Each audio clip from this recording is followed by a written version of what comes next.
In the heart of the antebellum South, where plantations stretched like small kingdoms and the lives of enslaved people were dictated by the whims of their masters, a shocking story unfolded that defies comprehension. On one such plantation, the authority was placed not in the hands of a seasoned adult, but a boy barely into his teens.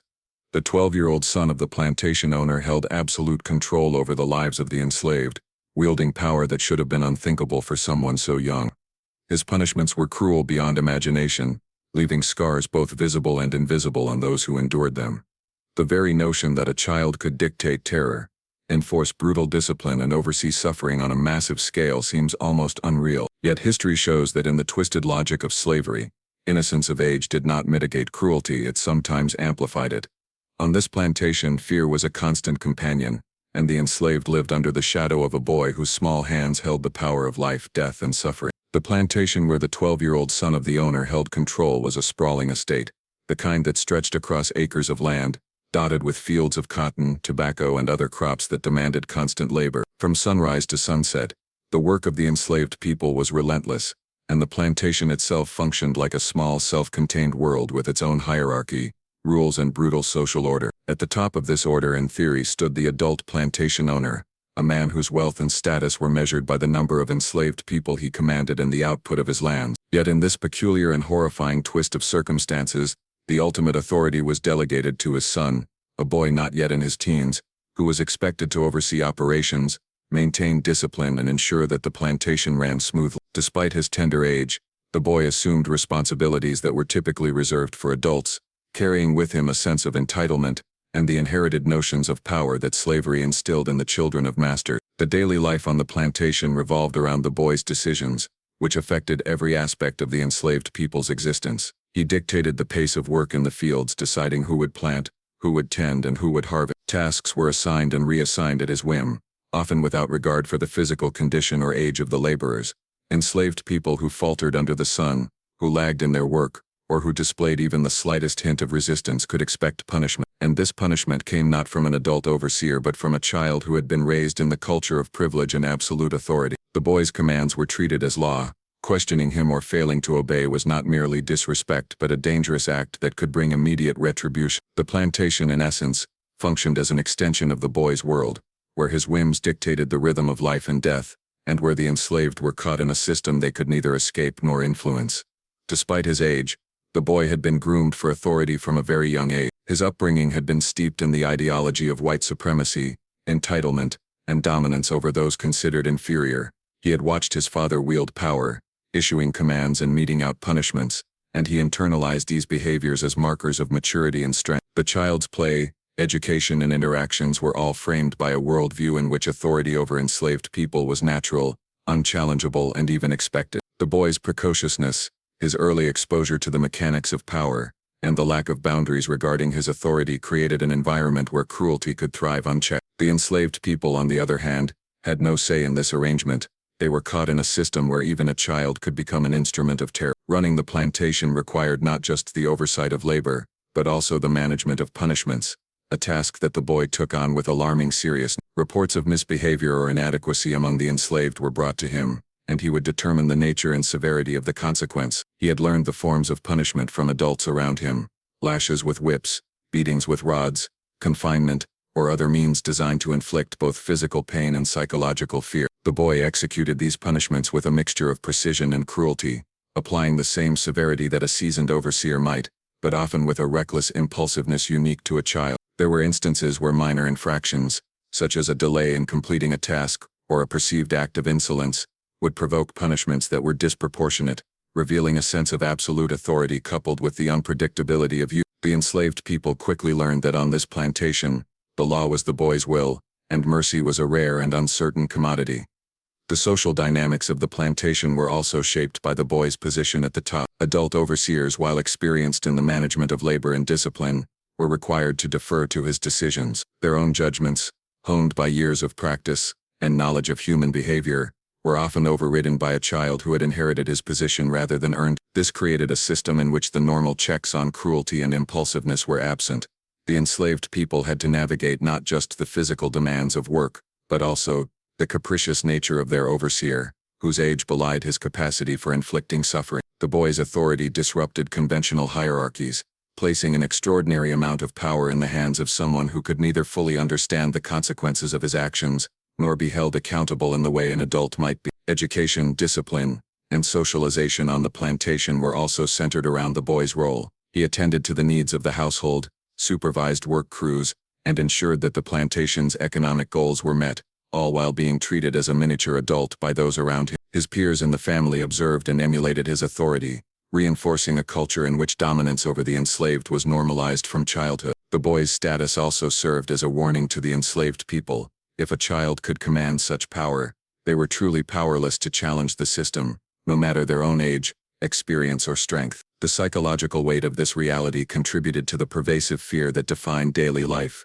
instilling obedience through terror and constant surveillance. The legacy of having a child run the plantation also manifested in the long-term consequences for those enslaved under his control. The arbitrary punishments, the inconsistency of discipline, and the amplification of cruelty through youthful impulsiveness left a lasting imprint on the physical and mental well-being of the workers. Families were torn apart, children grew up in fear, and the social cohesion of the enslaved community was undermined by the constant threat posed by someone who should have been a peer in age but instead held life and death power. The plantation became a microcosm of the worst abuses of the institution of slavery, demonstrating how power, when concentrated in unrestrained hands, could magnify suffering, regardless of the wielder's age. Every action, every command, and every punishment meted out by the boy was a reflection of the broader social and economic structures that enabled slavery. His youth made the cruelty all the more stark, revealing the ways in which systemic oppression could distort the development of children, training them to wield power without compassion. The boy's reign over the plantation was not an isolated anomaly but a symptom of a society that normalized dominance, dehumanization, and the subjugation of others. In this environment, the enslaved had to navigate a world where the lines between childhood innocence and calculated cruelty were dangerously blurred, and where survival depended on constant vigilance, obedience, and endurance under the rule of a child whose authority was absolute. The day-to-day functioning of the plantation revolved entirely around his decisions. Work schedules, punishment routines, and even the allocation of basic necessities like food, clothing, and rest were under his control. The enslaved learned quickly that appealing to adult logic or reason was futile. The boy's decisions were final. This environment fostered a climate of constant tension and anxiety. Those who faltered were not just physically punished but were often subjected to humiliation designed to reinforce the boy's dominance and break any sense of resistance. The presence of a child in such a position amplified the terror because it defied the natural expectation that a child would be under protection, rather than the one enforcing terror, and it served as a stark reminder of how slavery corrupted every facet of life, warping innocence into cruelty. The boy's authority was also maintained through the complicity and reinforcement of adults around him. Households and overseers supported his decisions, instructed him in the methods of control, and encouraged his understanding of hierarchy, teaching him to assert dominance without empathy. This mentorship ensured that the boy's actions were not merely childish misbehavior, but a systematic extension of the power structures his family represented. The enslaved were therefore trapped in a system where resistance was nearly impossible, and where the enforcer of oppression was someone whose age might have otherwise engendered sympathy, but whose upbringing had erased any capacity for it. The combination of absolute authority, youth, and cruelty created an environment that was uniquely oppressive. The boy's decisions affected every aspect of the plantation's operation, from economic productivity to social order, and his punishments reinforced a culture of fear that permeated every corner of the estate. For the enslaved, the plantation was not just a place of labor but a space of constant psychological and physical terror, magnified by the knowledge that the person wielding power was a child, unpredictable, impulsive, and wholly unrestrained. The system was designed to sustain the authority of the master's family, but in this case, the boy's ascendancy made the system even more brutal, illustrating the depths of cruelty to which slavery could sink when moral and social restraints were absent. The 12-year-old's control over the plantation also disrupted conventional notions of childhood. While other children might have been learning, playing, and exploring the world under the guidance of adults, he was executing labor management, enforcing discipline, and making life-altering decisions for hundreds of people. This inversion of roles exemplified the dehumanizing logic of slavery. The enslaved were stripped of agency while even children of the owners were thrust prematurely into positions of absolute power. The dynamics on this plantation were not only cruel to those enslaved but also destructive to the boy, conditioning him to view dominance and cruelty as natural, inevitable, and acceptable components of life. The omnipresence of the boy's authority meant that his influence extended beyond the fields and workhouses into every aspect of plantation life. Social interactions, religious gatherings, and even moments of rest were conducted under his watchful eye. Enslaved people learned to navigate a world where compliance was not only expected but enforced through the unpredictable and often savage whims of a child trained to wield authority without conscience. This environment served as a grim illustration of how the institution of slavery could warp social norms, invert natural hierarchies, and expose the most vulnerable to the merciless exercise of power in its purest form. The legacy of the boy's control over the plantation would reverberate long after the immediate acts of cruelty. Stories of his punishments, the fear he instilled, and the suffering endured by the enslaved would be remembered and recounted as warnings of the extremes of power when placed in untrained hands. The plantation functioned as a training ground, not only for the laborer's endurance, but also for the young master's conception of authority, a brutal education in the exercise of dominance, and the perpetuation of oppression. Every decision he made reinforced the structures of slavery, teaching both himself and those around him that cruelty, fear, and obedience were the foundations upon which their world was built. The enslaved people on the plantation lived under a constant shadow of fear, a fear that was amplified by the knowledge that the boy at the top of the hierarchy wielded punishments with ruthless efficiency. His age did not diminish the severity of his actions. If anything, it made them more unpredictable, because the decisions of a child could swing wildly between arbitrary cruelty and capricious lenience. Each day, those who labored in the fields, the workshops, or the household had to remain hyper-aware of his presence, conscious that even the smallest misstep, a glance deemed disrespectful, or a delayed response could provoke a punishment that was both physical and humiliating. Unlike adult overseers, whose methods were often guided by experience, protocol, or pragmatic concerns about maintaining labor productivity, the boy's sense of justice was entirely personal and untempered by reason. He administered punishment based on whim, anger, or a fleeting sense of superiority, making survival a delicate balance of obedience and caution. The forms of punishment he employed were varied, brutal, and meticulously designed to instill fear. Whippings were common, with the lash cutting into flesh and leaving scars that would last a lifetime. Sometimes beatings were delivered with rods, sticks, or other implements available around the plantation, their force applied with both precision and a disturbing sense of experimentation, as if testing the limits of endurance and pain. Public punishment was often preferred, designed not merely to discipline an individual but to serve as a warning to others, a visual lesson in what defiance or perceived laziness could cost. The boy understood the power of spectacle. By making punishments visible, he reinforced his authority and ensured that fear permeated every corner of the plantation. The enslaved learned quickly that compliance was not only a matter of labor but a matter of survival, that even minor errors could trigger consequences far exceeding the perceived offense.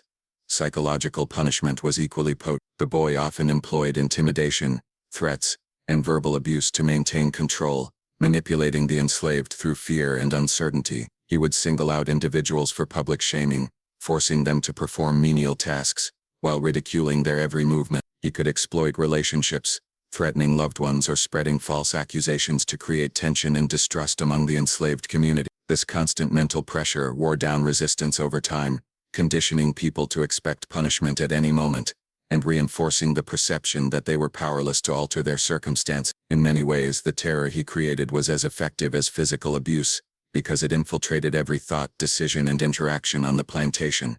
The boy's youth amplified the cruelty of his punishment. Unlike adults, who might occasionally temper their actions with reasoning or the desire to maintain productive labor, he acted impulsively, guided by emotion rather than strategy. An angry glance, or a misheard word could provoke disproportionate retaliation, and the enslaved had no way of predicting when or why punishment would come. This unpredictability created an environment in which anxiety was constant. Work could never be performed without the looming threat of sudden discipline, and the enslaved were forced to live in a heightened state of vigilance, their attention divided between their labor and the unpredictable moods of the child who held their fate. The psychological toll of this uncertainty was immense, contributing to long-lasting trauma that would persist long after the immediate acts of cruelty. Even adult overseers on the plantation had to adapt to the boy's method. They could not openly challenge his authority, regardless of their experience or knowledge of managing labor efficiently. Their role often became one of reinforcing his decisions, carrying out punishments exactly as he commanded,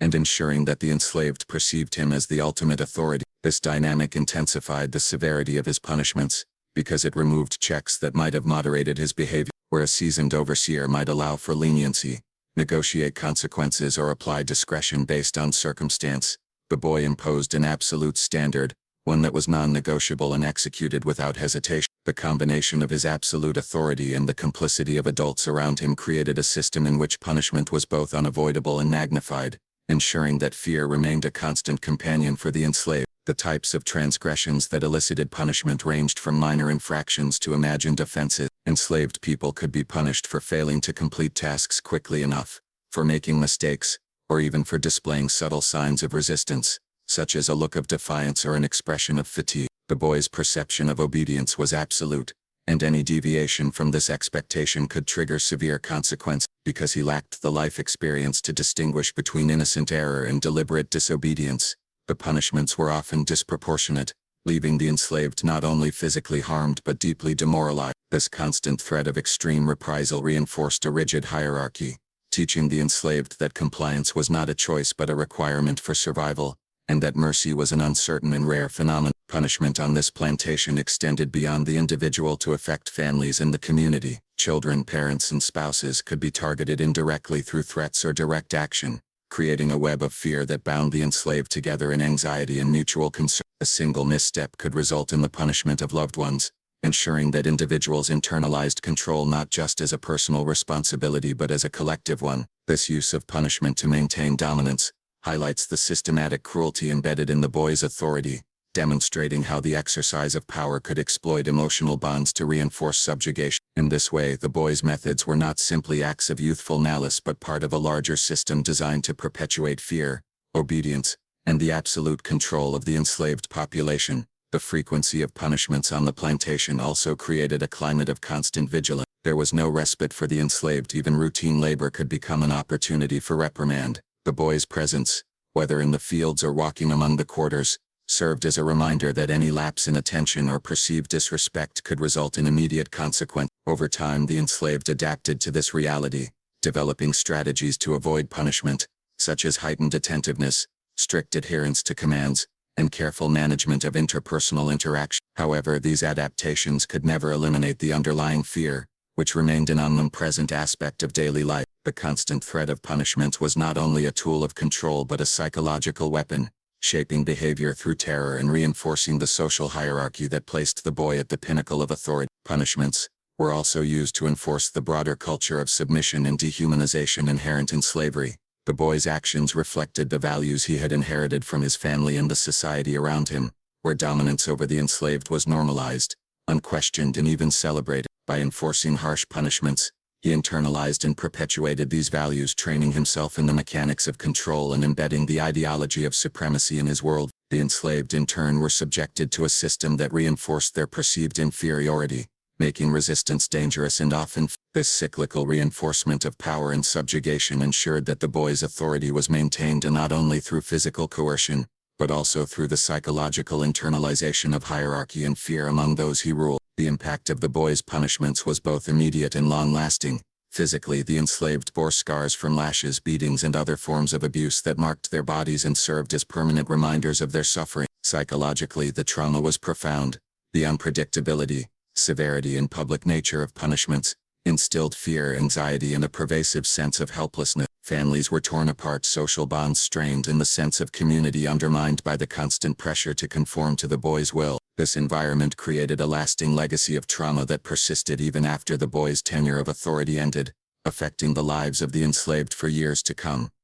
The boy's use of punishment also illustrates the corrupting influence of power in the context of slavery. While most children his age would have been exploring the world, learning basic skills and forming social relationships, he was exercising life and death control over hundreds of people. The unchecked authority and reinforcement of cruelty normalized harshness as a method of governance, shaping the boy's understanding of power and morality. The enslaved caught in this system were forced to endure suffering as an everyday reality, their bodies and minds subjected to the whims of a child whose sense of justice was entirely self-determined and often horrifyingly cruel. Every aspect of plantation life, from the allocation of labor to the enforcement of rules, was colored by the boy's use of punishment. The fear he instilled ensured compliance, but it also demonstrated the extremes of cruelty that could emerge when power is concentrated in the hands of someone lacking empathy, experience, or restraint. The enslaved were trapped in a world where disobedience could have devastating consequences, where physical pain and psychological terror were constant tools of control,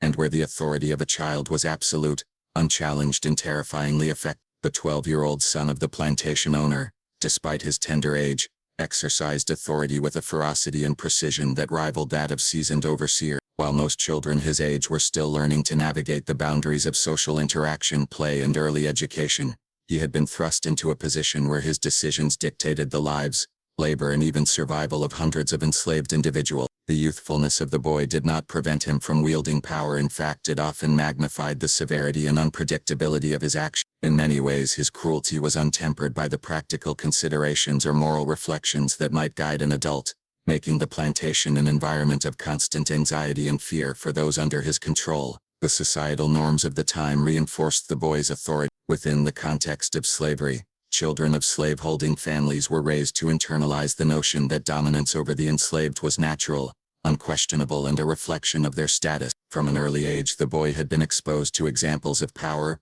punishment, and control exercised by adults around him, and he absorbed these lessons as part of his expected upbringing. Unlike ordinary children whose actions might be tempered by empathy, peer interaction, or a developing moral compass, the boy's worldview was shaped by absolute authority, inherited privilege, and a culture that normalized violence. This upbringing created a perfect storm in which youth and cruelty were inseparably linked, allowing a child to commit acts of cruelty that would be shocking even coming from adults. The manifestations of his authority were seen in every corner of the plantation. Fields, kitchens, workshops, and living quarters all fell under his scrutiny.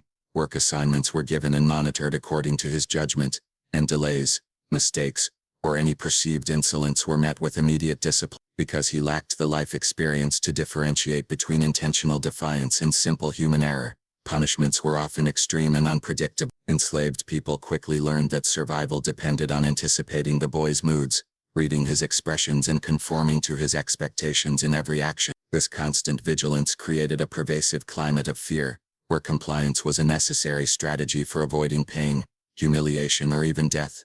Despite his youth, the boy demonstrated an understanding of the mechanics of control. He used a combination of physical punishment, psychological intimidation, and social manipulation to enforce obedience. Whippings, beatings, confinement, and other forms of corporal punishment were routine, but they were supplemented by public humiliation, verbal threats, and arbitrary decisions that kept the enslaved population in a constant state of anxiety. He recognized that fear was as effective as any physical instrument, and he leveraged his position to ensure that every individual on the plantation internalized their subjugation. The unpredictability of his punishments, combined with his ability to project authority, made him a uniquely terrifying figure. Despite, or perhaps because of his youth, the boy's authority also disrupted the usual hierarchies within the plantation system. Adult overseers and household staff were required to defer to his commands, even when they knew that his decisions were harsh or counterproductive. This created a dynamic in which checks and balances on cruelty were effectively removed, and the enslaved had no intermediary to advocate for leniency or fairness. Adults who might have moderated discipline were instead complicit in enforcing it, carrying out the boy's orders with meticulous care. This delegation of power to a child magnified the brutality of the plantation system, showing how age did not diminish authority when supported by societal structures that legitimized control over others. The psychological impact of being governed by a child was profound. The enslaved population had to reconcile the unnatural authority of someone so young, with the reality of the punishments he imposed. The cognitive dissonance of being dominated by a child who lacked maturity yet acted with ruthless efficiency created a constant mental strain. People had to remain alert to subtle cues, anticipate whims, and manage behavior in ways that were exhausting and dehumanizing. The boy's youth did not evoke sympathy, rather it heightened the terror because it suggested that cruelty could arise from innocence corrupted by the institution of slavery. The enslaved learned that no age, no matter how tender, was immune to the corrupting influence of unchecked power, and that the consequences of this corruption could be devastating. The boy's cruelty was also a reflection of the culture in which he was raised. Within his household, the principles of dominance, entitlement, and supremacy were instilled as natural virtues. He had been taught that authority was inherited, not earned, and that the subjugation of others was both a right and a duty. This upbringing removed the constraints of conscience or empathy, allowing him to impose punishments without hesitation or remorse. In effect, The child became an instrument of the same systemic oppression that had shaped his family, demonstrating how the institution of slavery corrupted not only the enslaved but also those who wielded power over them. The boy's actions were therefore not merely personal choices, but manifestations of a broader social and economic system designed to perpetuate control through fear and violence. Physical punishment on the plantation was severe, but it was the combination of physical and psychological torment that made the boy's cruelty especially impactful. Lashes, beatings, confinement, and deprivation were common, but the enslaved also endured constant threats, public shaming, and the knowledge that even the smallest misstep could provoke disproportionate retaliation. Families were affected as well, with children, spouses, and parents often caught in the crossfire of punishments intended to enforce compliance. The boy understood, consciously or unconsciously, that fear extended beyond the individual. It could be amplified through relationships and social bonds, creating a network of control that reinforced his authority and ensured submission across the plantation. The boy's unpredictability made him uniquely dangerous. Unlike adults who might temper their responses or consider long-term consequences, he acted on impulse, emotion, or fleeting notions of justice. This impulsiveness ensured that the enslaved population could never feel secure, even in routine tasks or interactions. Every day was fraught with tension, as individuals navigated the boy's shifting moods and anticipatory punishments. The constant vigilance required to survive under such conditions drained energy, fostered anxiety, and disrupted social cohesion, further entrenching the boy's control.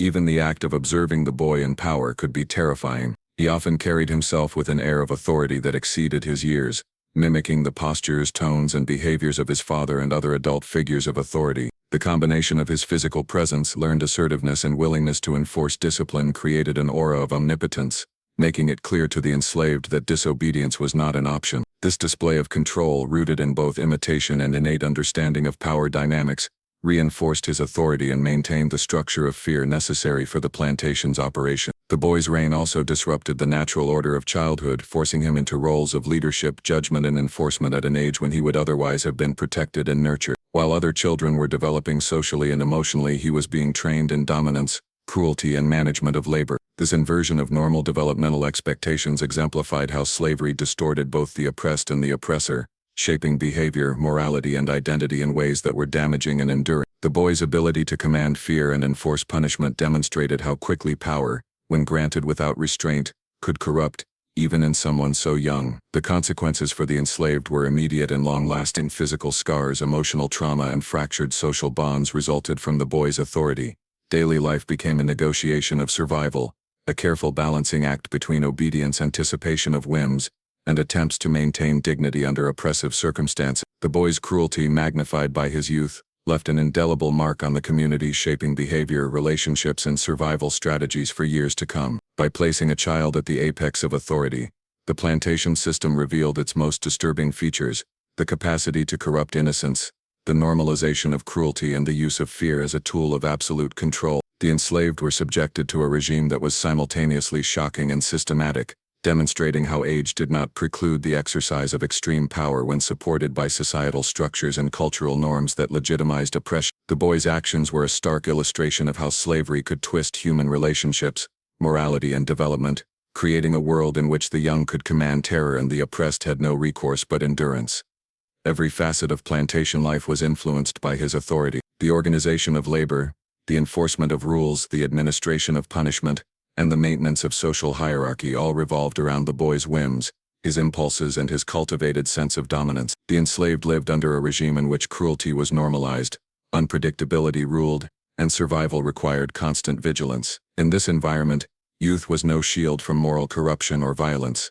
Rather, it became a mechanism through which the system of slavery perpetuated itself, ensuring that fear, control, and suffering were maintained across generations and through every corner of the plantation. The plantation over which the 12-year-old boy presided was a place dominated by fear. The lives of the enslaved were dictated not just by the labor they performed but by the whims, moods, and impulses of a child whose authority was absolute. On this estate, fear was not incidental.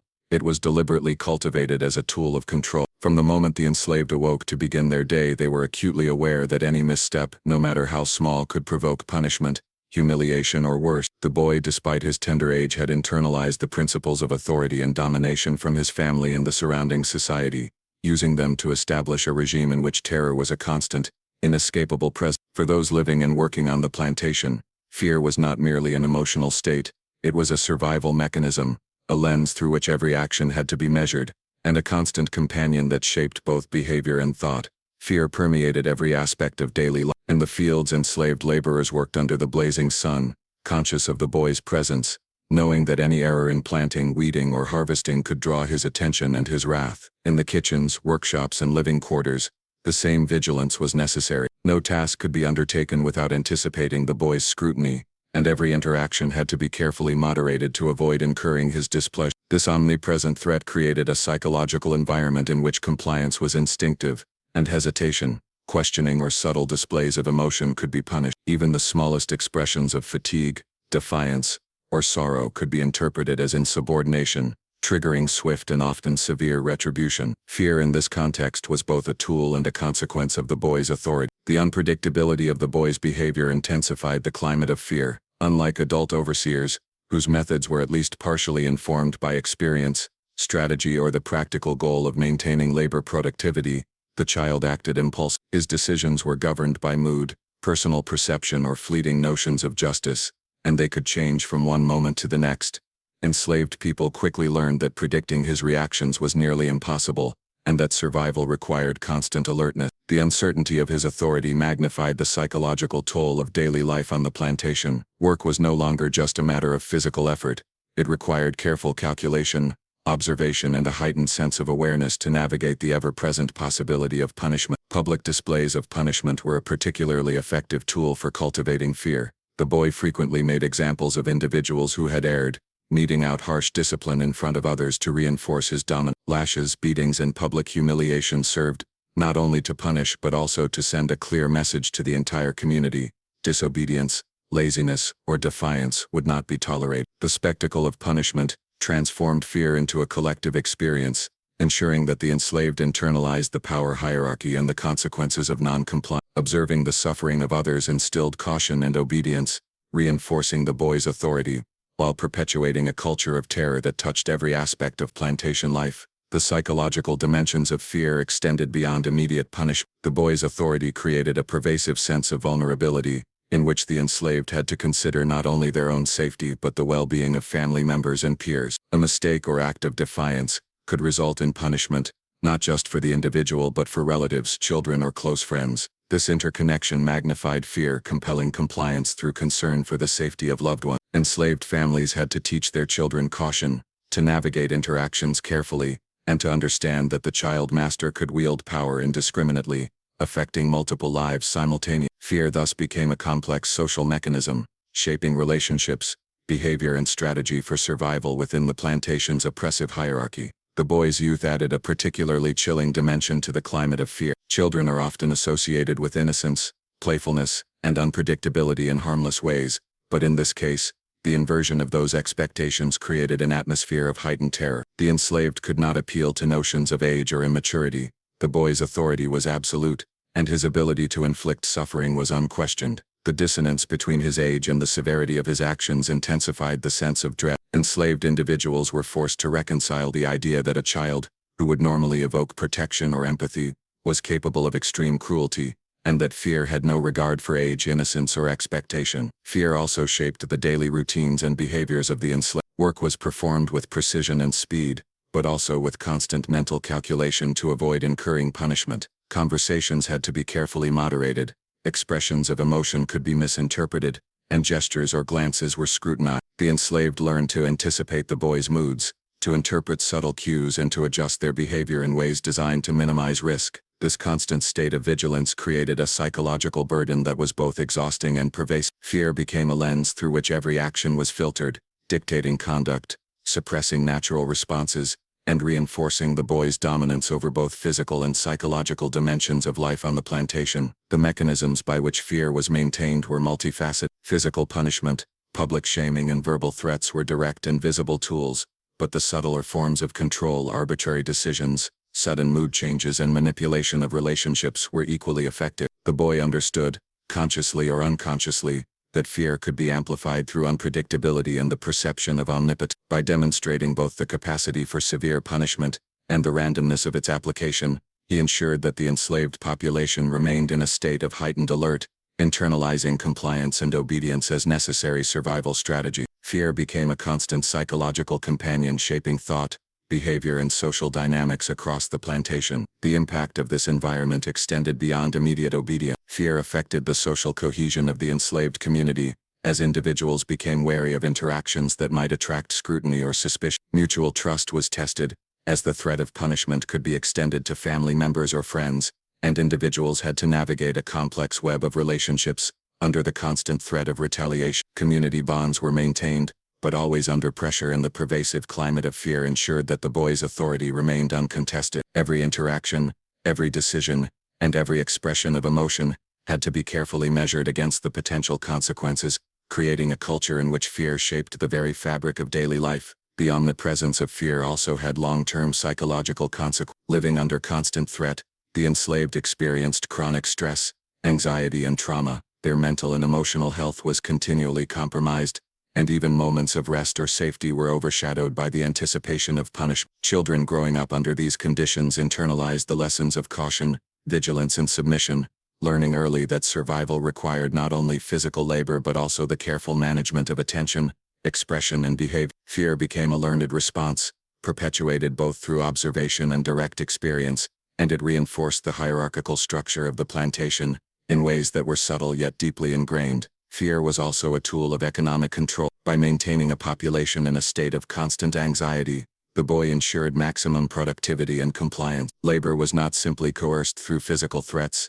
it was enforced psychologically, with fear acting as an invisible whip that compelled obedience even in the absence of immediate physical punishment. This integration of terror into daily work routines ensured that the plantation functioned efficiently, while simultaneously reinforcing the authority of the young master in the social hierarchies that sustained slavery as a system. The boy's reign of fear also highlighted the corrupting influence of power in the context of slavery. His youth and inexperience did not prevent him from exercising authority, rather they allowed cruelty to manifest in unpredictable and extreme ways. The enslaved were subjected to the consequences of this untempered authority, experiencing both physical and psychological torment, as part of the daily rhythm of plantation life. The normalization of fear as a method of control demonstrated how slavery distorted human behavior, creating an environment in which terror was both a tool and a product of systemic oppression. In addition to shaping behavior, fear reinforced social hierarchy. Enslaved individuals understood their position within a rigid system, in which resistance was dangerous, and submission was essential. The boy's authority, enforced through fear, maintained this structure and prevented challenges to his power. Even subtle acts of defiance or resistance were met with disproportionate consequences, teaching the enslaved that compliance was not optional but a requirement for survival. This constant reinforcement of hierarchy through fear ensured that the plantation operated smoothly according to the expectations of the master's family, while also embedding psychological trauma that would persist long after the immediate circumstances had passed. The pervasive presence of fear on the plantation extended beyond the immediate moments of punishment. Anticipation, uncertainty, and the constant need to interpret the boy's moods created a continuous psychological pressure. The enslaved lived in a state of hypervigilance, where every decision, movement and expression was filtered through the possibility of retribution. This environment fostered obedience not only through physical coercion, but also through the internalization of fear, making it a powerful and self-reinforcing tool of control that shaped the daily existence of everyone on the plantation, and that left lasting marks on the mental and emotional well-being of those who endured it.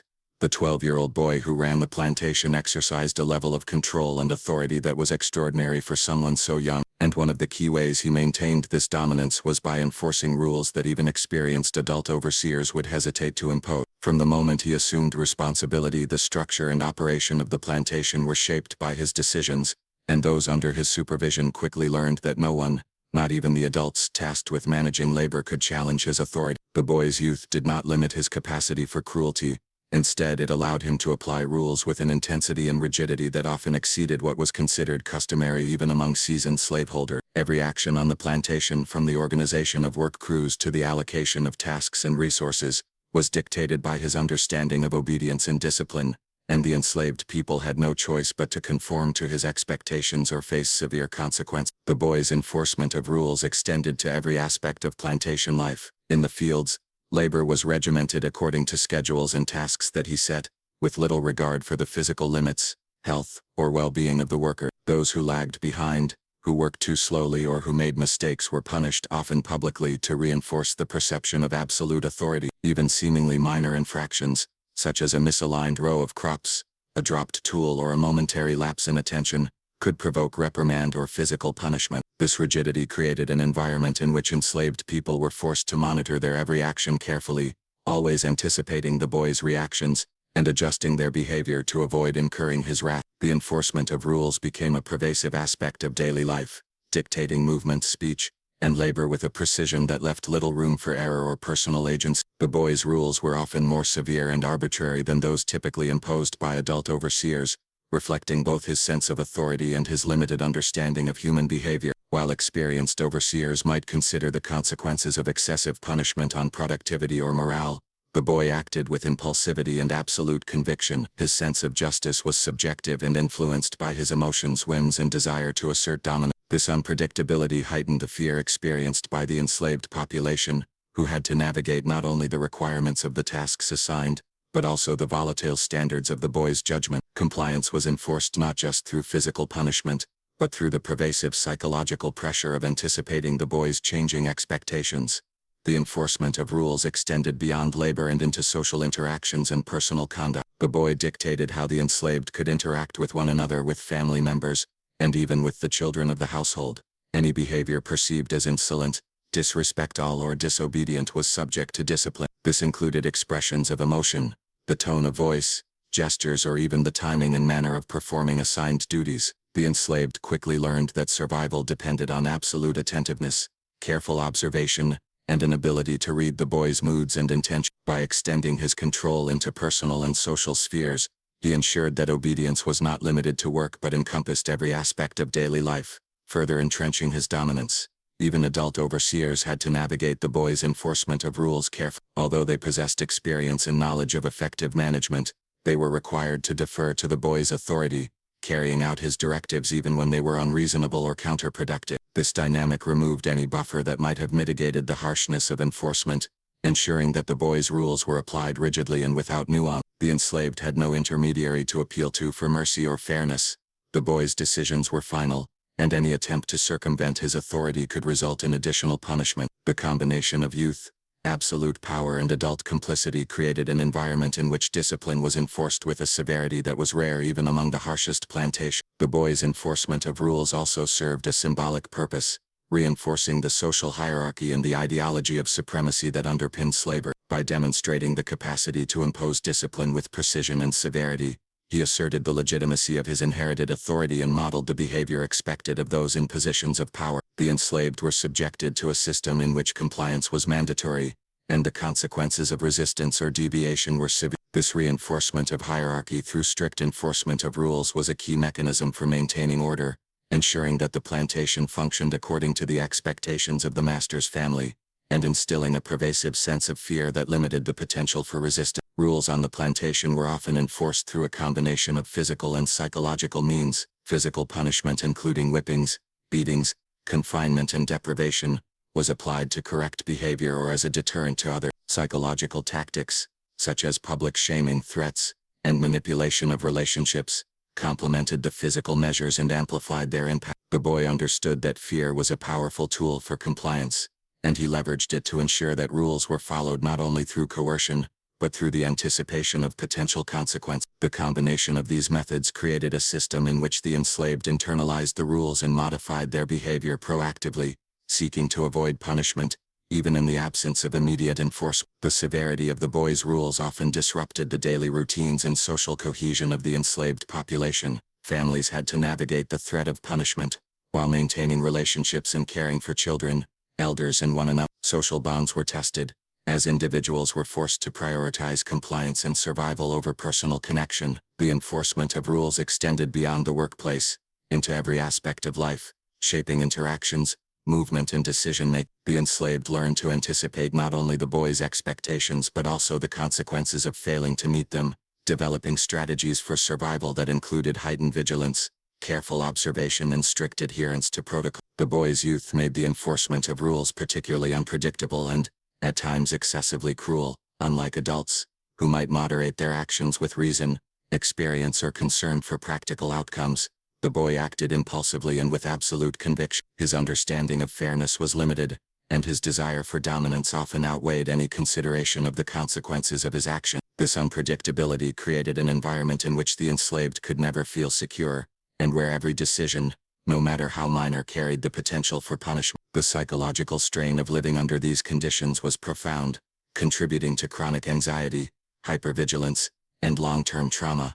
Even the smallest deviations from the boy's expectations could trigger punishment. Tasks performed too slowly, mistakes in planting or harvesting, or even expressions of fatigue, could be construed as defiance. The enforcement of rules was comprehensive, encompassing work performance, personal conduct, and social interaction. The enslaved had to navigate a complex system in which every action was scrutinized, interpreted, and judged according to the boy's standards. Compliance required constant attention, careful observation, and the ability to anticipate the boy's moods and reactions, making every moment of daily life a negotiation between survival and authority. The enforcement of rules was also a mechanism for maintaining the ideological and social structures of slavery. By imposing strict discipline, the boy reinforced the perception that authority was absolute, that resistance was futile, and that obedience was essential for survival. The rules he enforced served as both practical tools for managing labor and symbolic instruments for reinforcing hierarchy, power, and social control. Fear, obedience, and compliance were intertwined, ensuring that the plantation operated smoothly while embedding long-lasting lessons in hierarchy, subjugation, and the consequences of defiance. The long-term consequences of the boy's strict enforcement of rules were profound. Physical scars from punishments, emotional trauma, and fractured social bonds were only part of the legacy. The psychological effects of living under constant scrutiny, anticipating arbitrary discipline, and navigating a system of absolute control, left enduring marks on the enslaved population. Families and communities were forced to adapt to a world in which every action, decision, and relationship was subject to the boy's judgment. The enforcement of rules created a pervasive culture of fear, obedience, and survival, shaping behavior, interactions, and strategies for life on the plantation for years to come. The boy's ability to enforce rules that even adult overseers would hesitate to impose illustrates the corrupting influence of absolute power. His youth did not mitigate his capacity for cruelty.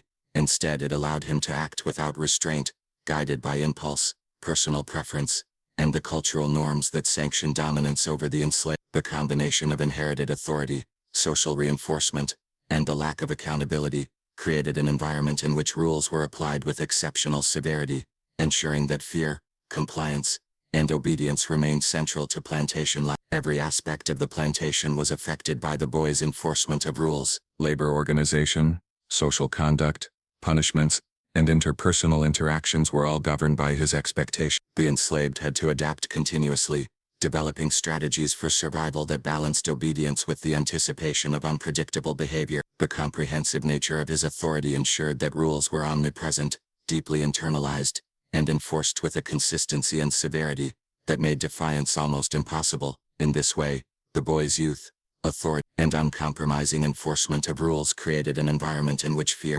control, and subjugation were inseparable, defining the daily existence of everyone on the plantation. The 12-year-old boy who ran the plantation had a particular understanding of power and control, one that extended beyond simple authority over work or labor. He recognized the psychological impact of making punishments public, understanding instinctively that fear was a force more potent when witnessed by others. By subjecting enslaved individuals to punishment in front of their peers, families, and fellow workers, he ensured that discipline became both a personal and communal lesson. The public nature of punishment was not merely about correcting behavior, it was about creating a culture of terror, where every individual understood the consequences of disobedience and the absolute reach of his authority. On this plantation, the boy learned, or perhaps inherited, the principle that fear was amplified when it was shared, and that the observation of suffering reinforced obedience in a way that private discipline could not.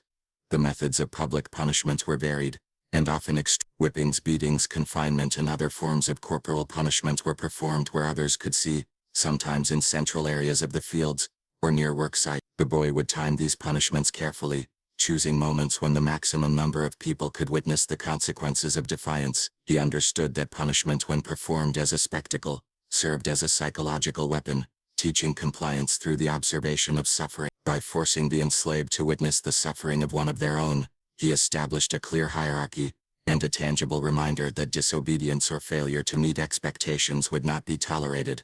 Humiliation played a central role in the boys' strategy. Punishments were often designed not just to inflict physical pain but to demean, degrade, and strip the individual of dignity in front of others. Enslaved people might be forced to kneel, crawl, or assume positions that emphasized their vulnerability, while the boy administered verbal abuse accompanied physical punishment, with insults, accusations, and threats delivered to ensure that the individual's humiliation was as severe as the physical pain. These acts served as warnings to others, embedding a culture of submission, in which fear and shame reinforced the boy's authority. The communal witnessing of punishment created a shared awareness of the boy's power, ensuring that even those not directly punished felt the psychological weight of his control. The unpredictability of the boy's behavior added to the terror of public punishment. Unlike adults, whose actions might be guided by rules, moderation, or concern for efficiency, the child acted impulsively, letting anger, mood, or whim dictate the severity and timing of punishment. Enslaved individuals could never predict when they might be called out or how severely they might be punished, creating a constant state of vigilance and anxiety. The public nature of punishment magnified this fear, because it served as both a warning and a demonstration of the boy's ability to impose consequences swiftly and decisively. The enslaved population learned that survival depended not just on obedience, but on the anticipation of the boy's expectations and moods. The use of public punishment also affected social dynamics among the enslaved. Witnessing a peer, subjected to pain, humiliation, or both created an environment of tension, distrust, and cautious interaction. Individuals learned to regulate not only their own behavior, but also the behavior of others, understanding that any perceived failure could reflect poorly on them or even draw the boy's attention indirectly. Families and close social groups were forced to navigate the pressure of communal punishment, balancing loyalty, protection, and self-preservation. The public spectacle of discipline reinforced social hierarchies within the enslaved community, creating an atmosphere in which fear governed interactions and relationships, and in which compliance was both an individual and collective strategy for survival. Public punishment also reinforced the boy's authority in a symbolic sense. By demonstrating his ability to control, humiliate, and dominate, he established his legitimacy as a figure of power despite his youth. The enslaved were reminded daily of the consequences of defiance and the reach of his authority, creating an internalized obedience that extended beyond the moments of punishment. Fear became embedded in consciousness, ensuring that the rules and expectations he enforced were maintained even when he was not physically present. The spectacle of punishment was therefore both a practical tool for immediate control and a long-term method for sustaining the hierarchy and ideology of dominance on the plantation. The psychological effects of public punishment were profound. Individuals who were punished often experienced humiliation, shame, and trauma, while those who witnessed the events internalized fear and anxiety. Children, elders, and able-bodied adults alike were affected, understanding that any lapse in behavior could lead to exposure and suffering. Public punishment created a pervasive sense of vulnerability, reminding the enslaved that the boy's authority extended into every aspect of life. The fear generated by these displays was long-lasting, conditioning behavior, instilling compliance, and reinforcing the social structure in ways that were both visible and deeply internalized. Adult overseers who might have been responsible for implementing discipline themselves were required to defer to the boy's methods, even when public punishments were excessive or unnecessarily cruel. This reinforced the legitimacy of his authority and ensured that the spectacle was both sanctioned and amplified by the broader structure of the plantation hierarchy. By executing punishment publicly, he transformed individual acts of correction into collective lessons, demonstrating to everyone that his power was absolute, and that resistance or defiance carried consequences visible to all. The complicity of adults further legitimized his actions, making the public spectacle an integral part of the plantation system of control. The boy's use of public punishment was not limited to extreme or obvious transgressions.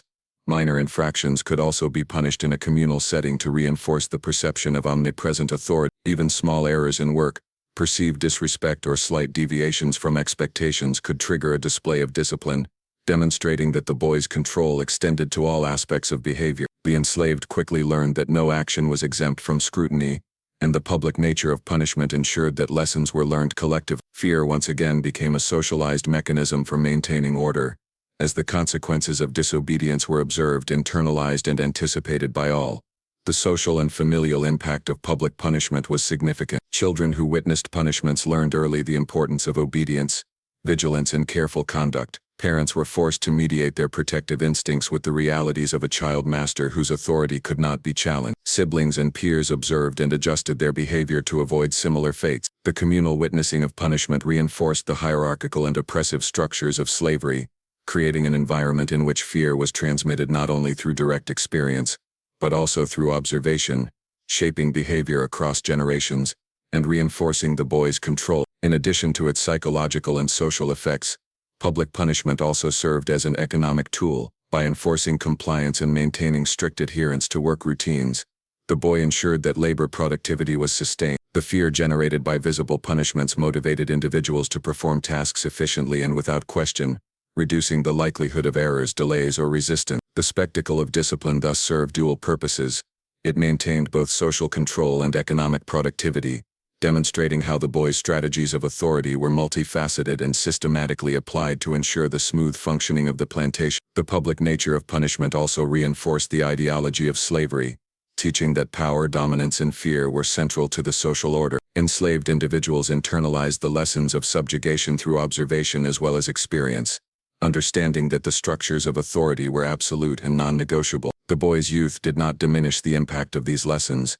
Rather, it highlighted the ways in which the institution of slavery corrupted innocence, producing figures of authority capable of enforcing terror with skill, precision, and cruelty. Through public punishment, the boy communicated the inseparability of fear and obedience, reinforcing the systemic oppression that defined plantation life. Witnessing punishment also created a form of social conditioning among the enslaved. By observing the pain, humiliation, and vulnerability of others, individuals learned to anticipate, avoid, and comply with the boy's expectation. The lessons were reinforced through repetition, as punishments were performed with consistency and in front of groups, making it clear that deviation from rules carried consequences that were both predictable and severe. The collective experience of fear ensured that the boy's authority was maintained without the need for constant direct supervision, as the enslaved internalized the principles of obedience, discipline, and hierarchy through the observation of others. The long-term effects of public punishment were deeply ingrained.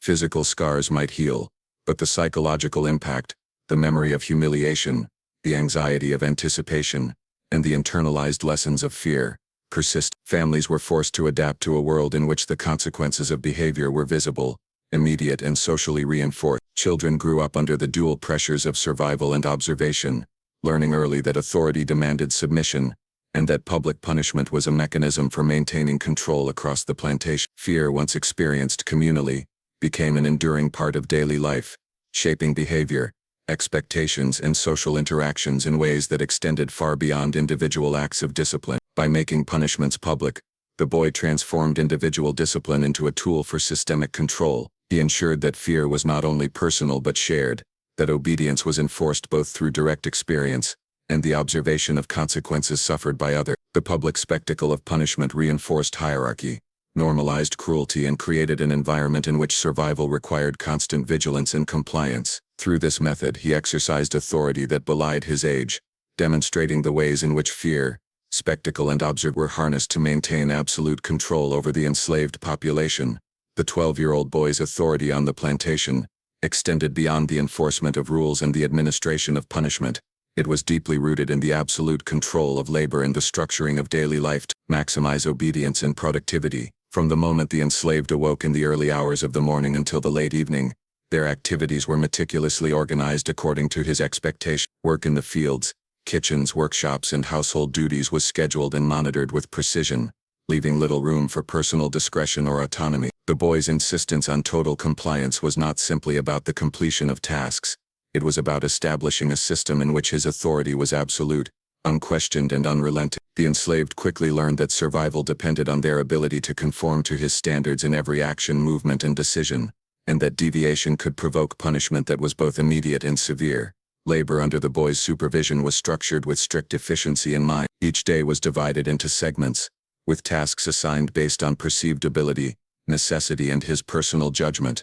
Workers were expected to complete duties without complaint, delay, or deviation, and any failure to meet expectations was met with swift retribution. Because the boy lacked the nuanced understanding of human endurance that adult overseers might possess, his demands were often excessive, pushing laborers to physical and mental limits. The enslaved were compelled to work with constant vigilance, knowing that the smallest error, a misaligned crop row, a dropped tool, or a slow response could trigger punishment. This structure of labor enforced not only obedience but also a pervasive sense of fear, reinforcing the boy's dominance over both the physical and psychological dimensions of daily life.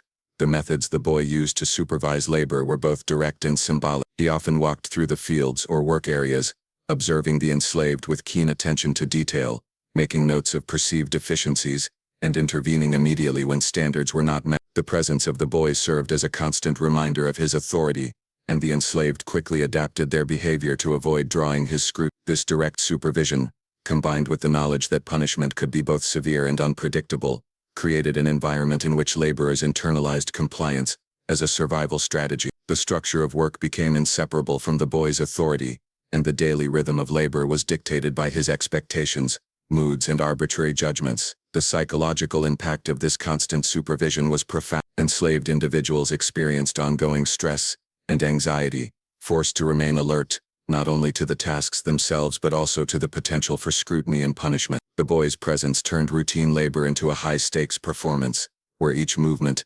decision, and interaction was evaluated. Mistakes were not merely errors, they were potential provocations, capable of triggering physical punishment, verbal abuse, or public humiliation. The enslaved had to navigate this environment with extreme caution, learning to anticipate the boy's reactions and adjust their behavior accordingly. Over time, this created a pervasive sense of hypervigilance, in which fear governed both work and personal interaction. The boy's control over labor extended to the delegation of tasks and the organization of work crews. He assigned responsibilities based on perceived skill, physical strength, or his own arbitrary assessment of obedience, creating a system in which the enslaved were constantly aware of their relative standing. Those deemed less capable or less compliant were often given the most difficult or physically demanding tasks, reinforcing both fear and hierarchy within the enslaved community. Even small variations in performance could affect the allocation of work, making compliance a necessary strategy not only for avoiding punishment, but also for minimizing physical strain. The boy's management of labor thus served multiple purposes. It ensured productivity, reinforced social hierarchies, and maintained a climate of fear that permeated every aspect of daily life. Punishments were often integrated into the structure of labor itself. Enslaved individuals who failed to meet the boy's expectations could be subjected to immediate discipline in the midst of their tasks, ensuring that the consequences of failure were visible to others. Public beatings, whippings, or forced extra labor served as both correction and deterrent, creating a powerful psychological effect on those who witnessed the punishment. The boy understood that fear could be leveraged collectively, and by administering discipline in this way, he reinforced his authority across the entire workforce. Compliance was therefore maintained not only through direct coercion, but also through the anticipation of punishment and the observation of consequences experienced by others. The boy's insistence on total control extended to even the minutiae of daily activity. Work had to be completed in precise ways, movements had to follow his expectations, and deviations, no matter how minor, were punished. Enslaved individuals learned to internalize his standards, anticipating requirements and adjusting behavior to avoid scrutiny. This level of control ensured that obedience was continuous, and that the boy's authority was reinforced at every turn. The meticulous organization of labor, combined with the threat of punishment, created a system in which the enslaved population was compelled to perform efficiently, cautiously, and obediently at all times. Adult overseers and household staff were also affected by the boy's control over labor. They were required to defer to his decisions and implement his directives, even when they conflicted with their experience or practical knowledge. This removed any potential moderation in the enforcement of rules, ensuring that the boy's expectations were applied without compromise. The combination of his authority and the compliance of adults magnified the effectiveness of his control, leaving the enslaved with no intermediary to advocate for leniency or fairness. In this environment, obedience was absolute, and any deviation from expectations carried immediate and often severe consequences. The psychological toll of labor under the boy's control was compounded by the unpredictability of his judgment. Unlike adults, who might apply discretion or consider context, the child acted impulsively with moods, emotions, and whims dictating responses to perceived deficiencies. Laborers could never feel secure, even when completing tasks efficiently, because the boy's perception of compliance was subjective and could change at any moment. This unpredictability reinforced hypervigilance, anxiety, and stress, embedding a lasting psychological impact that affected daily interactions, social relationships, and strategies for survival. The enslaved learned that careful attention, quick obedience, and constant anticipation of authority were essential not only for productivity but also for survival itself. The boys' control over labor also had social consequences within the enslaved community. Those who were punished publicly or assigned the most difficult tasks experienced both physical and emotional strain, while those observing learned to navigate a complex web of compliance, hierarchy and fear. Social bonds were influenced by proximity to punishment, allocation of labor, and the need to maintain vigilance to avoid drawing attention. Fear and obedience were reinforced communally, shaping relationships, interactions and strategies for survival. Labor under the boys' control became not merely a task, but a means through which social order, hierarchy and authority were maintained. Economic efficiency was inseparable from the boys' control over labor. By enforcing strict adherence to tasks, schedules and methods, he ensured that the plantation operated at maximum productivity. The constant threat of punishment motivated individuals to perform efficiently and without question, reducing the likelihood of errors, resistance or rebellion. The structuring of labor according to his expectations served dual purposes. It maintained productivity and reinforced authority. The enslaved internalized the connection between obedience, performance, and punishment, ensuring that the system operated smoothly without constant direct intervention. The long-term consequences of labor under his control were profound. Physical exhaustion, injury and chronic stress were daily realities for the enslaved, while the psychological burden of constant surveillance, fear and hypervigilance created lasting trauma. Families and communities were affected as well, as the demands of labor and the threat of punishment shaped interactions, parenting and social bonds. The boys' control over labor extended beyond mere productivity. It became a mechanism for maintaining hierarchy, instilling fear, and reinforcing the systemic oppression inherent in slavery. Through his absolute authority over labor, the boy demonstrated how even youth could be wielded as a tool of control when supported by societal structures that legitimized power over others. His meticulous organization, enforcement of standards, and integration of punishment into the rhythm of daily work created an environment in which fear, compliance, and obedience were inseparable. The enslaved learned to navigate this world through constant vigilance, careful observation, and strict adherence to expectations, internalizing the boy's authority in ways that extended far beyond immediate acts of control. Every facet of daily labor, from planting and harvesting to household chores and workshops, was influenced by the boy's presence and oversight. The enslaved population adapted to his expectations, developing strategies for efficiency, avoidance of scrutiny and anticipation of punishment. The structuring of work, combined with the psychological impact of constant supervision and the threat of discipline, ensured that the boy's authority was maintained at all times. Through this control he demonstrated the full extent to which fear, observation and absolute authority could be harnessed to dominate, manage and enforce compliance across an entire plantation. The 12-year-old boy who commanded the plantation wielded authority in ways that extended far beyond the ordinary oversight of work or punishment, shaping every dimension of life.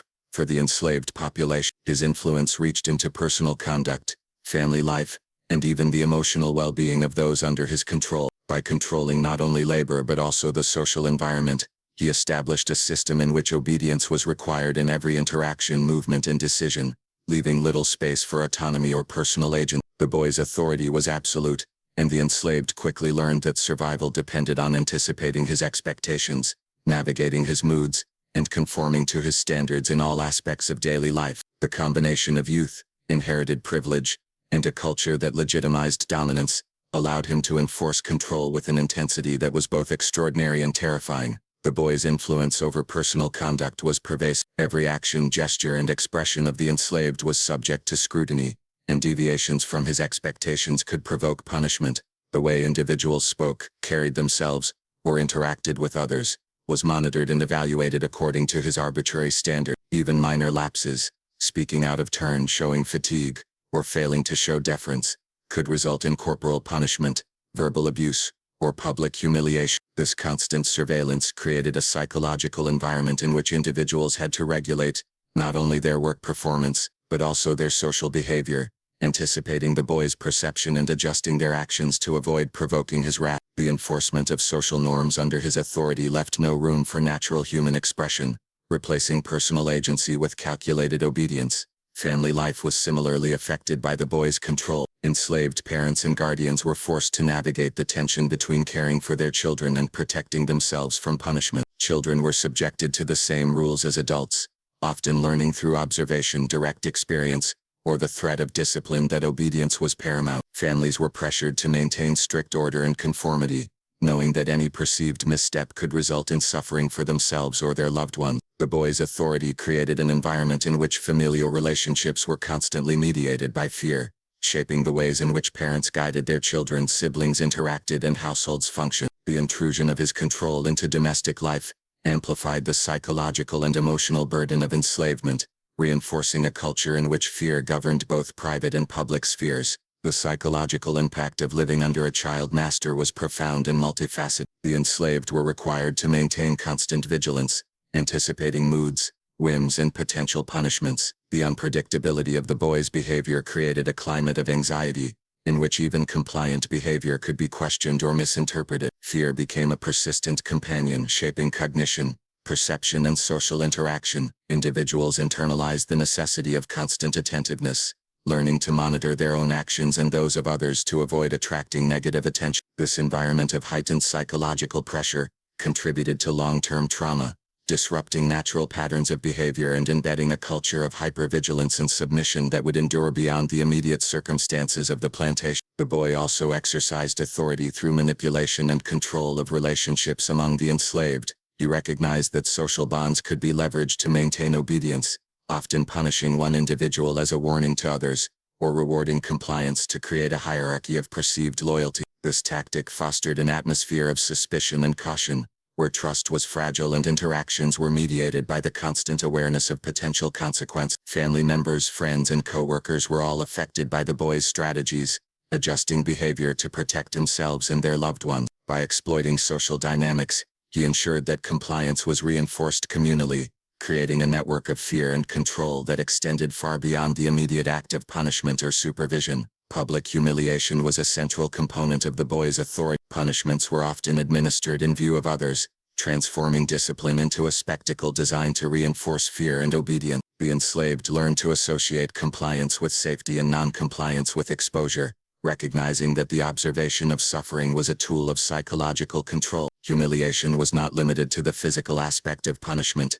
Verbal abuse, shaming, and degrading tasks served to strip individuals of dignity, reinforcing their subjugation. This strategy ensured that authority was not only felt in moments of direct supervision but also internalized, as fear became a constant psychological presence within the community. The boy's youth added a uniquely terrifying dimension to his authority. Society typically associates children with innocence, vulnerability, and the expectation of care from adults. Inverting this expectation, the boy exercised absolute control, demonstrating that age did not constrain the capacity for cruelty when supported by social norms and institutional power. The enslaved were forced to reconcile the contradiction of submitting to a child whose authority was both arbitrary and absolute, creating a sense of disorientation and heightened anxiety. His youth also amplified the unpredictability of his actions, as decisions were guided by emotion, impulse, and personal perception rather than reasoned judgment or experience, making compliance a constant necessity. The boy's control extended into the organization of labor,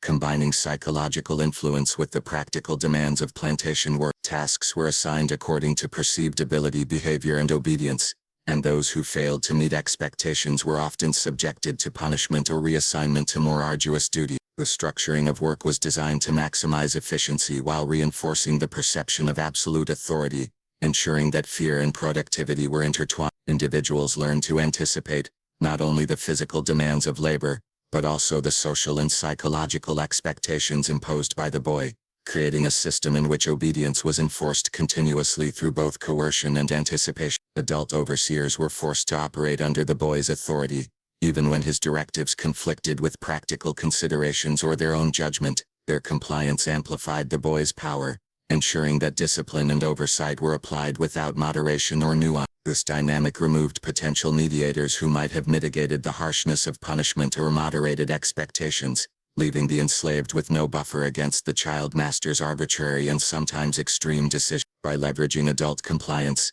the boy maintained authority over both physical labor and social behavior, creating a comprehensive system of control that encompassed every aspect of life on the plantation. The enforcement of discipline was further reinforced by the unpredictability of consequences. Punishments could vary in severity, and were applied according to the boy's perception rather than any consistent standard. This arbitrariness heightened fear, as individuals could never be certain which actions would provoke discipline or how it would be administered. The constant potential for punishment created an environment of perpetual vigilance, in which compliance required not only effort but careful observation, anticipation and adaptability. The psychological weight of this uncertainty compounded the effects of direct punishment, embedding fear as a pervasive force that shaped behavior, cognition and social interaction. The boy's influence also shaped strategies of survival among the enslaved. Individuals developed methods for anticipating moods, minimizing visibility and regulating speech, movement and behavior. Families negotiated complex dynamics to protect children and elders, balancing obedience with care and maintaining social cohesion under constant scrutiny. Community bonds were tested and restructured, as the enslaved learned that compliance and strategic behavior were essential for survival. The boy's authority created an environment in which adaptation was necessary, embedding lessons of vigilance, caution and strategic submission that would persist throughout their lives. Economic productivity on the plantation was maintained through the intertwining of fear and labor. By enforcing compliance with both rules and social expectations, the boy ensured that work proceeded efficiently and without delay. The threat of punishment motivated individuals to perform tasks diligently and without hesitation, reducing the likelihood of mistakes or resistance. Labor was thus controlled through a combination of physical oversight, psychological pressure and the anticipation of consequences, demonstrating the ways in which fear and obedience were instrumental to the functioning of the plantation system. The long-term consequences of the boy's authority were profound. The constant pressure, observation and exposure to punishment inflicted lasting psychological trauma. Families were forced to adapt to a world in which compliance was paramount, and children grew up learning strategies of caution, obedience and vigilance. Social dynamics were shaped by fear, suspicion and the necessity of protecting oneself and loved ones. The boy's authority extended beyond immediate punishment or labor oversight,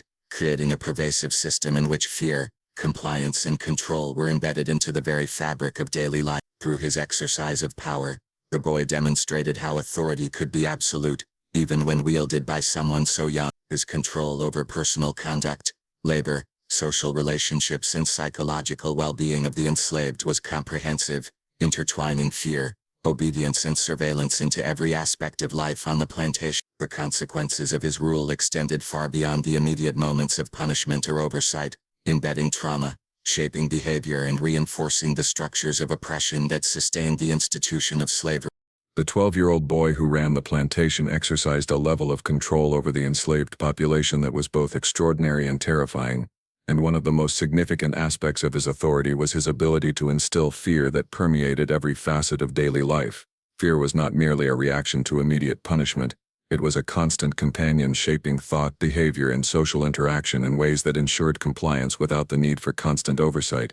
The enslaved quickly learned that survival depended on anticipating the boy's expectations, observing his moods, and regulating every action to avoid provoking his wrath. This psychological domination was reinforced through a combination of physical punishment, public humiliation, and the threat of arbitrary consequences, creating an environment in which obedience became both instinctive and essential. Fear was cultivated through the unpredictability of the boy's behavior. Unlike adult overseers whose actions might be guided by experience, strategy, or an understanding of practical limitations, the child's decisions were impulsive and emotionally driven. A slight error, a perceived act of disrespect, or even a misinterpretation of his instructions could provoke a punishment that was both severe and immediate. The enslaved had no reliable method for predicting his reactions, and this unpredictability amplified anxiety and hypervigilance. Every task, conversation, and movement had to be calculated carefully, with attention to how the boy might perceive or react to it. The result was a constant state of psychological tension in which fear governed not only physical labor but every aspect of life on the plantation. Public punishment was one of the boy's most effective tools for instilling fear. By disciplining individuals in view of their peers, he transformed personal correction into a communal lesson. Whippings, beatings, and verbal humiliation were performed where others could see, serving as stark reminders of the consequences of disobedience. These spectacles reinforced the boy's authority, ensuring that even those not directly punished internalized the lessons of compliance. Fear became socially transmitted, a shared experience that reinforced the hierarchy and perpetuated a culture in which obedience was demanded at every level. The visibility of punishment amplified its impact, embedding both caution and submission into the collective consciousness of the enslaved population. Humiliation accompanied physical punishment and served as a potent reinforcement of fear. The boy understood that stripping individuals of dignity in front of others enhanced the psychological impact of discipline. Enslaved people could be forced to assume degrading positions,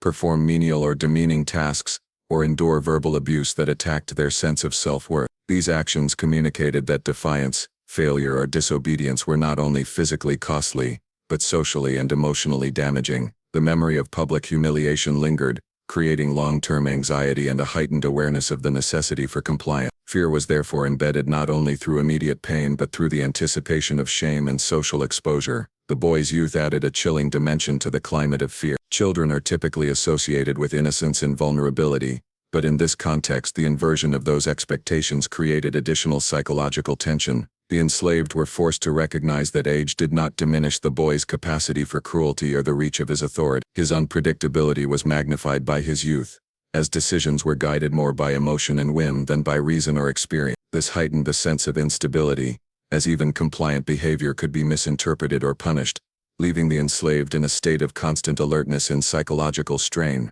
Fear also influenced social dynamics within the enslaved community. Observing punishments and anticipating potential consequences led individuals to regulate not only their own behavior but also the behavior of others. Family members, co-workers, and neighbors were all affected, as one person's transgression could have repercussions for others. This interdependence created an environment in which compliance was enforced communally, and vigilance became a social norm. Social bonds were shaped by the necessity of navigating fear, as individuals balanced loyalty, protection, and survival under the ever-present threat of punishment. The boy's authority thus extended beyond direct control to influence the very structure of relationships among the enslaved. The organization of labor was a critical component in sustaining fear. Tasks were assigned based on perceived ability, obedience, and the boy's arbitrary judgment, with those deemed less compliant often receiving the most difficult or exhausting work. Mistakes in labor could provoke punishment, reinforcing the need for careful attention and absolute obedience. The structuring of work intertwined physical demands with psychological control,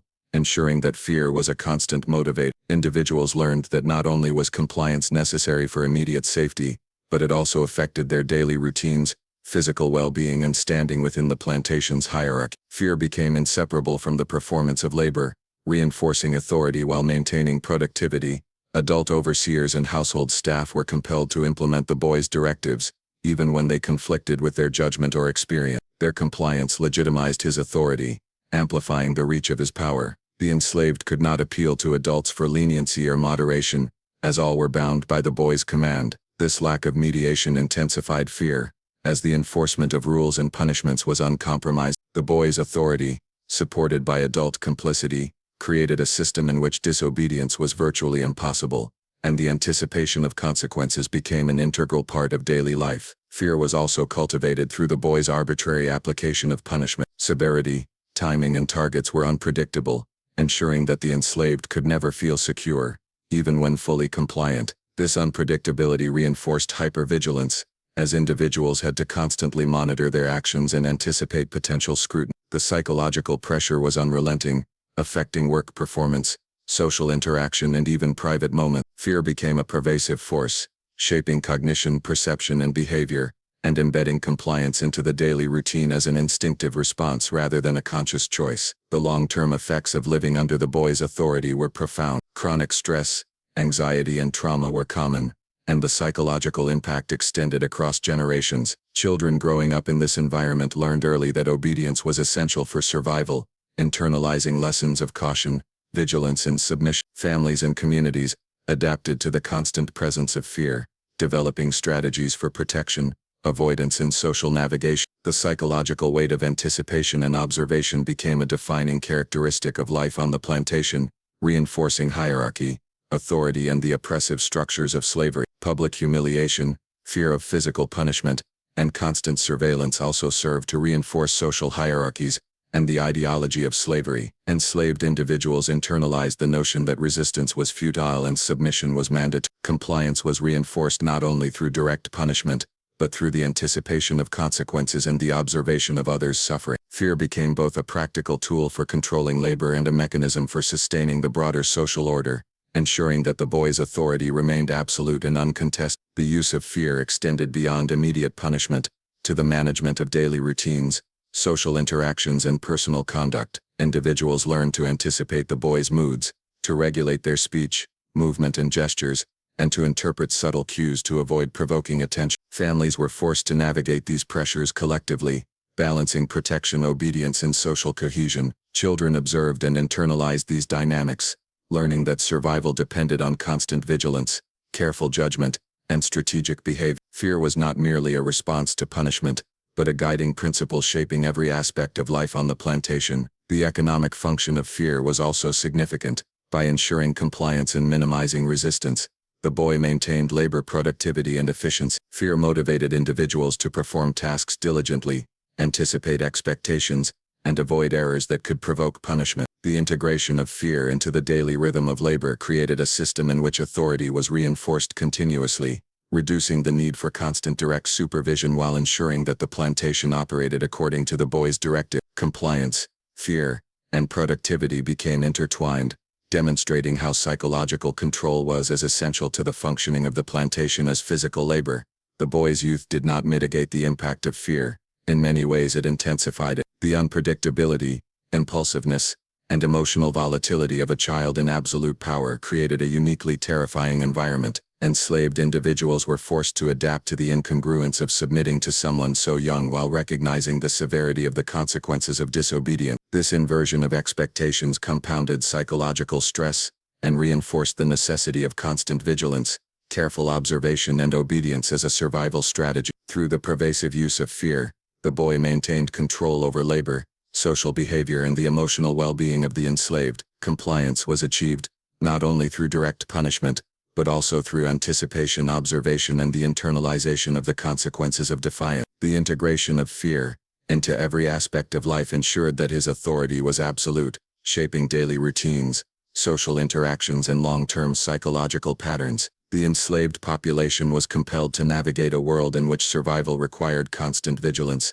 strategic behavior, and unwavering submission, demonstrating the profound and enduring impact of fear as a tool of control on the plantation. The 12-year-old boy who ran the plantation wielded authority in ways that were both astonishing and horrifying, particularly through the extreme punishments he inflicted on the enslaved. These punishments were not only physical but also psychological, designed to enforce compliance, instill fear, and assert dominance in ways that left enduring scars on every individual subjected to them. From the moment he assumed control, the boy demonstrated a ruthless understanding of power, using punishment as both a corrective tool and a method of terror. His actions were characterized by a combination of impulsivity, cruelty, and a lack of empathy, reflecting a worldview in which obedience was paramount, and suffering was a legitimate means of maintaining control. The enslaved population quickly learned that survival required constant vigilance, perfect compliance, and the ability to anticipate not only the boy's expectations but also his unpredictable punishments. Physical punishment was central to the boy's enforcement of authority. Whippings, beatings, and confinement were common, often administered for minor infractions that might not have drawn attention from adult overseers. The severity of these punishments reflected both the boy's youth and his lack of restraint. He acted impulsively, guided by anger, whim, or perceived disrespect. Even small errors in work, hesitation in response to commands, or minor social missteps could trigger harsh discipline. The physical pain inflicted was only part of the punishment. It was amplified by the psychological terror of unpredictability and the social humiliation that often accompanied public punishment. The boy frequently staged punishments as spectacles to reinforce his authority among the enslaved population. By conducting discipline publicly, he ensured that fear was experienced communally as well as individually. Witnesses learned to associate non-compliance with immediate and severe consequences, internalizing lessons of submission and obedience. The combination of public visibility and harsh physical treatment created an environment in which the enslaved were constantly aware that any deviation from expected behavior could result in humiliation and suffering. This strategy extended beyond mere enforcement of rules. It shaped social behavior, reinforced hierarchy, and maintained the boy's absolute dominance over the community. Punishments were not uniform or predictable. The boys' decisions were guided by emotion and whim rather than reason, experience, or consistent rules. This arbitrariness amplified fear, as the enslaved could never be certain which actions would provoke discipline, or how severe the consequences would. A single mistake might lead to a harsh beating, while the same error at another time could provoke verbal reprimand or temporary confinement. This unpredictability created an atmosphere of perpetual tension, where obedience required constant calculation, vigilance, and adjustment to the boys' moods. The psychological strain of this environment was profound, shaping behavior, cognition, and social interactions in ways that ensured long-term internalization of fear and submission. Humiliation was often an integral part of punishment, designed to strip individuals of dignity and reinforce social subordination. Enslaved people could be forced into degrading positions, made to perform menial tasks under duress, or subjected to verbal abuse that attacked their self-worth. The intent was to convey that defiance, disobedience, or perceived insolence were not only physically costly but socially and emotionally damaging. Humiliation reinforced the psychological impact of punishment, embedding lessons of fear, obedience, and vulnerability deeply within the minds of the enslaved. The combination of physical suffering and public shaming created a multifaceted system of control that was both effective and deeply damaging. The boy's youth added a uniquely terrifying dimension to his methods of punishment. Society typically associates children with innocence, dependence, and vulnerability, but in this context the inversion of those expectations magnified the psychological impact on the enslaved. They were compelled to submit to someone far younger than themselves, recognizing the absolute authority he wielded despite his age. The contrast between his appearance as a child and his capacity for cruelty created cognitive dissonance, intensifying fear and uncertainty. His impulsivity, emotional volatility, and lack of empathy made him unpredictable, further heightening the psychological burden of navigating daily life on the plantation. The psychological dimension of punishment extended beyond the immediate experience of pain or humiliation. Anticipation of punishment created ongoing stress and anxiety, compelling individuals to constantly monitor their behavior, predict the boys' reactions, and adjust their actions accordingly. Even in the absence of direct supervision, the fear of potential consequences governed thought, movement, and social interaction. Individuals internalized the standards of compliance, creating a self-regulating system in which obedience was maintained through the psychological imprint of punishment, as much as through its immediate application. This internalized fear ensured that the boy's authority remained absolute, even when he was not present. Punishment also served to control relationships among the enslaved. The boy understood that social bonds could be leveraged to reinforce obedience, often punishing one individual as a warning to others, or rewarding compliance to establish a hierarchy of perceived loyalty. This tactic fostered suspicion, caution, and strategic behavior. As individuals learned to navigate relationships under constant scrutiny, families, peers, and co-workers were all affected, as the actions of one person could influence the treatment of others. By integrating punishment into social dynamics, the boy ensured that compliance extended beyond individual behavior to encompass communal regulation, making fear and obedience pervasive throughout the enslaved population. Labor performance was another critical domain in which punishment was applied rigorously. Mistakes in planting, harvesting, or other tasks often triggered immediate discipline, reinforcing the necessity of careful attention and obedience. The combination of physical punishment, public humiliation, and psychological pressure ensured that labor was completed efficiently, as fear became a motivator for productivity. Individuals learned that compliance was not only essential for survival, but also for maintaining a manageable workload, as errors could result in additional labor as a form of punishment. The integration of discipline into work routines created a system in which fear, obedience, and productivity were inseparable. Adult overseers were required to implement the boy's directives, reinforcing his authority and ensuring that punishment was applied without moderation or intervention. This eliminated potential buffers or advocates for leniency, leaving the enslaved with no protection against the severity or arbitrariness of punishment. The presence of compliant adults amplified the psychological impact, as the boy's authority was legitimized by the broader hierarchy of the plantation. Individuals could not appeal to reason, experience, or fairness. Obedience was enforced comprehensively, and the consequences of defiance were both immediate and socially reinforced. The long-term effects of the boy's extreme punishments were profound. Physical injuries, chronic pain, and exhaustion were compounded by psychological trauma, including anxiety, hypervigilance, and long-lasting fear. Families and social networks were affected, as the constant threat of punishment shaped interactions, parenting, and communal support structure. Children growing up under these conditions internalized lessons of submission, vigilance, and strategic behavior, perpetuating cycles of fear and compliance across generations. The impact of punishment extended far beyond immediate correction, embedding itself into the mental, emotional, and social fabric of life on the plantation. Fear, induced by punishment, also reinforced the ideological structures of slavery. Through physical discipline, public humiliation, and psychological pressure, the boy communicated that authority was absolute, and resistance was futile. The enslaved internalized these lessons, regulating their behavior, not only through the anticipation of direct punishment, but also through observation of others' suffering. This internalization of fear ensured the perpetuation of control, reinforcing both social hierarchy and systemic oppression. Punishment was thus a tool for maintaining authority, regulating labor, and sustaining the ideological foundations of the plantation system. Punishments were applied across all aspects of daily life, from work performance to personal conduct and social interaction. Individuals had to navigate a complex environment in which even minor deviations could provoke severe consequences. The anticipation of punishment became a guiding principle, shaping behavior, cognition, and social strategy. Families and communities adapted, balancing care, protection, and obedience in ways that ensured survival under constant threat. The boy's methods of punishment demonstrated a sophisticated, if ruthless, understanding of control, exploiting physical, psychological, and social mechanisms to maintain dominance.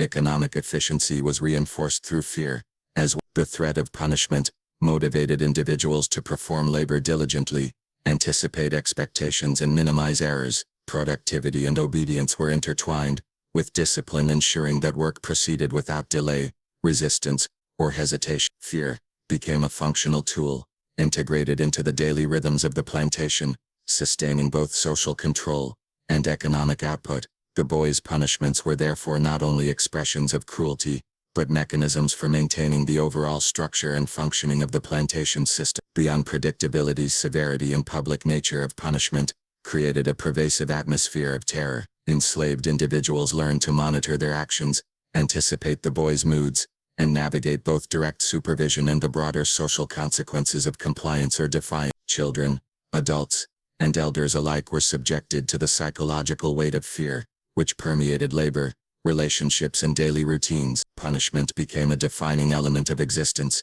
shaping thought, behavior, and social interaction in ways that extended far beyond individual incidents. Through the extreme punishments he administered, the boy demonstrated the corrupting influence of absolute authority, even in someone so young. His ability to enforce fear, control labor, regulate social behavior, and instill submission illustrates the profound mechanisms by which power was exercised on the plantation. The physical, psychological, and social dimensions of punishment were integrated into a system that demanded compliance, reinforced hierarchy, and maintained the oppressive structures of slavery, leaving a lasting legacy of trauma and control.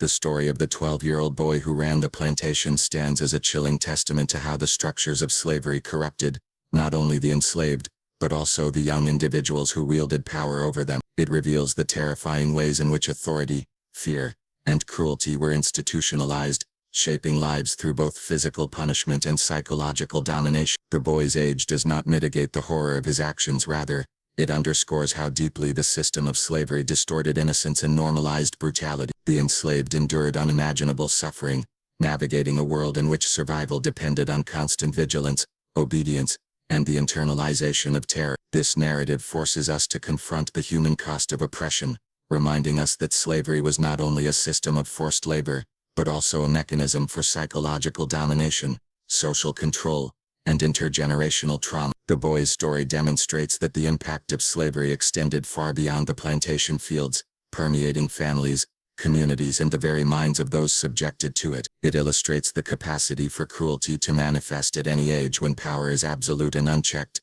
leaving scars that time alone cannot erase. Ultimately, the legacy of such experiences is a stark reminder of the resilience and fortitude of those who endured them. Despite the fear, humiliation, and suffering, the enslaved continued to survive, adapt, and preserve their humanity under circumstances designed to strip it away. Their stories demanded acknowledgement, reflection, and remembrance, ensuring that the lessons of oppression, power, and resistance are not forgotten. The narrative of the boy and the plantation is more than a historical account.